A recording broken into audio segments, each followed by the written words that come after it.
जय छत्तीसगढ़ फ्रेंड्स।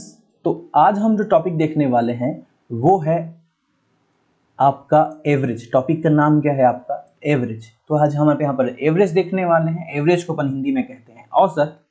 तो मैं हूं आपका दोस्त रितेश सिन्हा आपके साथ। और अगर आपने अब तक चैनल सब्सक्राइब नहीं किया है तो कृपया सब्सक्राइब कर लें, क्योंकि यहाँ पर रेगुलर मैथमेटिक्स के वीडियो, जीएस के वीडियो आपको मिलेंगे आने वाले दिनों में। अभी अब हम काम कर रहे हैं यहाँ पर मैथमेटिक्स में, क्योंकि वेरी इंपॉर्टेंट पार्ट है आपका किसी भी कॉम्पिटिटिव एग्जाम का। Mathematics is very important for every examination, क्योंकि वहां पर सबसे ज्यादा अगर आप कोई चीज में मिस्टेक कर रहे हैं अभी भी तो वो है मैथमेटिक्स।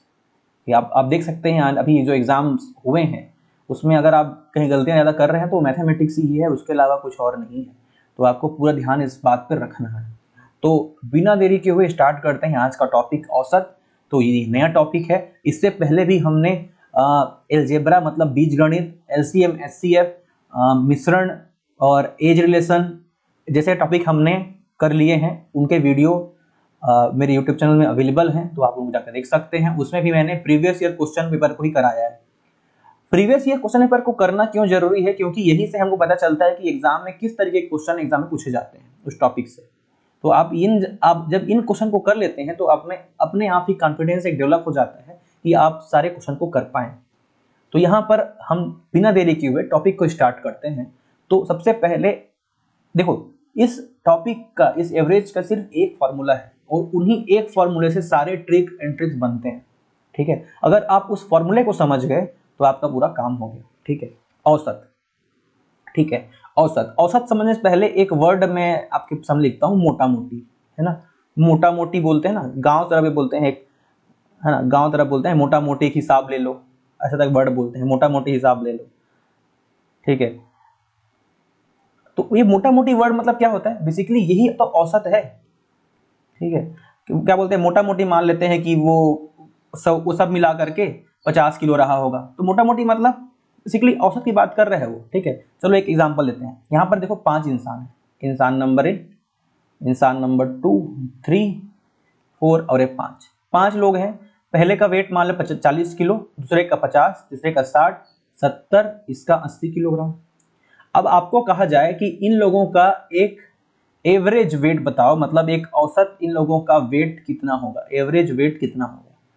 तो हमने बचपन में बेसिकली ये क्लास 7th या 8th की बात है जब पढ़ा होगा हम लोगों ने, तो ये औसत नाम का एक चैप्टर पढ़ा था जिसमें फॉर्मूला था कि सभी के क्या निकालना पड़ेगा, यहाँ पर सभी का योग टोटल निकालना पड़ेगा, सभी के बेसिकली वजन का योग निकालना पड़ेगा। और वो लोग कितने हैं, कितने आदमी थे रे सांभा, तो अपने को कितने देखने पड़ेंगे, कितने लोग हैं। यहाँ पर सभी का योग मतलब सभी के वजनों का योग, तो कितना हो जाएगा यहाँ पर 40 plus 50 plus 60 plus 70 plus 80। Upon में क्या करना पड़ेगा, कितने लोग हैं, तो कितने लोग हैं, तो 1 2 3 4 5 लोग हैं यहाँ पर, तो 5 से डिवाइड करना पड़ेगा। तो नोट करते हैं इसका, 4 5 9 6 15 7 21 8 8 7 15 6 21 5 24 26 और 4 30, प्लस जोड़ दिया क्या, 4 5 9 6 15 7 21 8 29, ये 29 हो रहा है। 390 5 से डिवाइड करेंगे तो 5 6 के 30, 4 बचेगा, 5 8 40, तो कितना आया, ये आया आपका 68। तो इनका एवरेज जो वेट आया वो क्या आया, 68।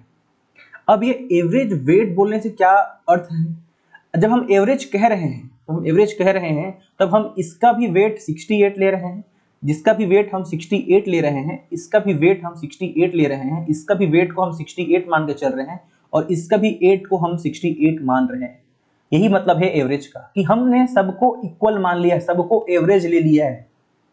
ठीक है, सबको हमने इक्वल मान के चल रहे हैं, यहाँ पर 68 मान लिया सबको।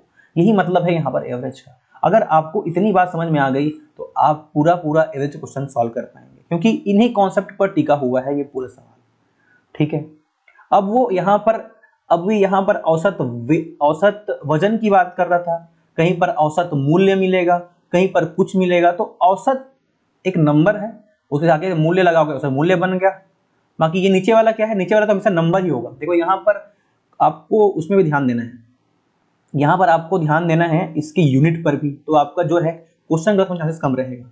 यहाँ देखो, यहाँ पर जो यूनिट होगा, सपोज यहाँ पर औसत मूल्य की बात की तो रुपया में रहेगा, तो यहाँ पर भी जो क्वांटिटी है वो रुपया में रहेगा। लेकिन ये जो नीचे जो क्वांटिटी रहेगा, नीचे क्वांटिटी, ये हमेशा एक नंबर रहेगा, जस्ट नंबर, ये रुपया पैसा नहीं रहेगा। यहाँ पर कोई रुपया पैसा नहीं आएगा, ये नंबर 1 2 3 4 5 6 7 8 इस तरीके का नंबर यहाँ पर आएगा। यहाँ पर कोई रुपया पैसा नहीं आने वाला है। अगर यहाँ पर रुपया है तो यहाँ पर भी क्या होगा, रुपया ही होगा, ठीक है। यहाँ पर किलोग्राम है तो यहाँ पर भी क्या होगा, किलोग्राम ही होगा। लेकिन यहाँ नीचे में हमसे क्या रहेगा, एक नंबर रहेगा। ये ध्यान देना है, ये यूनिट का कॉन्सेप्ट है, ठीक है, कि यहाँ पर अगर रुपया है तो यहाँ पर भी रुपया ही होगा, और यहाँ पर हमेशा एक नंबर रहेगा, नंबर का कोई यूनिट नहीं होता है, ठीक है। चलिए अब एक क्वेश्चन सॉल्व करते हैं। क्वेश्चन में इन सब कॉन्सेप्ट को अप्लाई करके देखेंगे क्या हम इन सब कॉन्सेप्ट से क्वेश्चन सॉल्व कर पा रहे हैं। चलिए देखते हैं क्वेश्चन सॉल्व करके। तो पहला क्वेश्चन यहाँ पर दिया है कि एक व्यक्ति ने 40 मेजें औसत मूल्य पर, देखो आपको वर्ड्स में जोड़ देना है, 40 मेज खरीदा। 40 मेज क्या है, 40 मतलब एक नंबर है, ठीक है। और मैंने आपको बताया है कि औसत के कॉन्सेप्ट में नंबर हमेशा कहां पर होता है, नंबर हमेशा यहां पर नीचे में होगा। तो 40 मेज हो गया। औसत मूल्य बोला है, औसत कहां पर होता है, यहां पर। औसत मूल्य कितना है, 88 है। अब क्या निकालने बोला है, अब बोलता है कि ये तो एक कॉन्सेप्ट, एक क्वेश्चन तो यहां तक खत्म हो गया, एक कॉन्सेप्ट।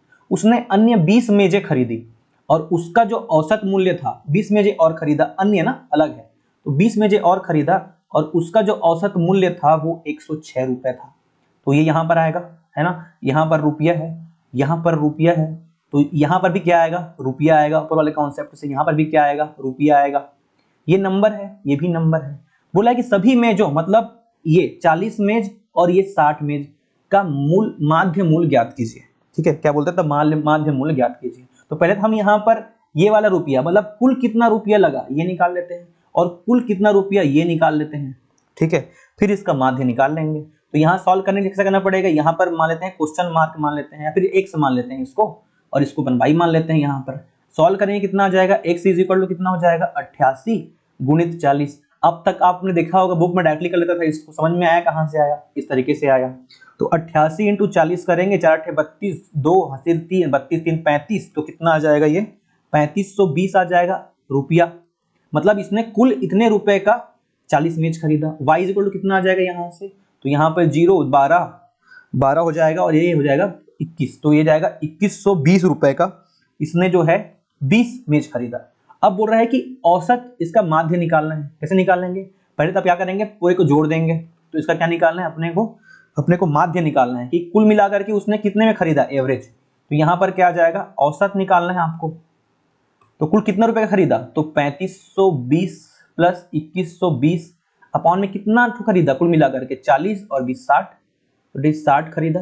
कितना आ जाएगा यहाँ से, तो सॉल्व करेंगे इसको, तो 0 हो जाएगा यहाँ से 0, और ये 4 हो जाएगा, और ये हो जाएगा 6, और ये हो जाएगा 2 3 और 2 5, और डिवाइडेड बाई 60। सॉल्व करेंगे इसको तो ये जाएगा आपका 94 टाइम्स जाएगा। तो इस प्रकार से आपका आंसर कितना हो जाएगा, 94 रुपीस हो जाएगा इसका आंसर। तो ये आपका आंसर है। तो इस तरह से आपको क्वेश्चन को अप्रोच करना है, सॉल्व करना है। आपको देखना है कि औसत मूल्य कौन सा है, तो ये मूल्य था। बोले नंबर कितना है, तो नंबर यहाँ पे आएगा, और यहाँ पे इसका जो है कुल योग वाला यहाँ पर आता है। तो आपको जो है ध्यान रखना है इन सब चीजों का, तो आपको क्वेश्चन कभी गलत नहीं होगा।